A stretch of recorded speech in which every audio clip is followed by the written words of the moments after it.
Welcome to the Slop Farm. Enjoy the video.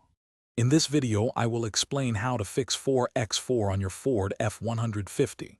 First, identify if you hear grinding noises or if the system fails to engage. Next, carefully inspect the vacuum lines and the IWE solenoid for any visible damage or leaks. Finally, check the front wheel hubs and actuators to ensure they are functioning correctly.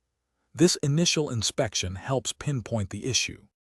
To diagnose further, test your integrated wheel end actuators for vacuum leaks using a hand pump.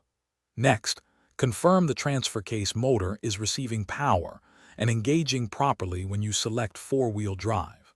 Also, use a multimeter to check the four-wheel drive switch for electrical continuity. These steps will help isolate the specific component causing trouble. Once you've identified the problem, you can begin repairs. If your IWE actuators are faulty, replacing them will restore proper four-wheel drive engagement. For damaged vacuum lines, repair or replace them to maintain the necessary system pressure.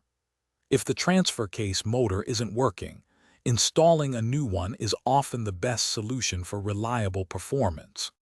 To keep your four-wheel drive system in top shape, perform regular fluid checks on the transfer case and differentials.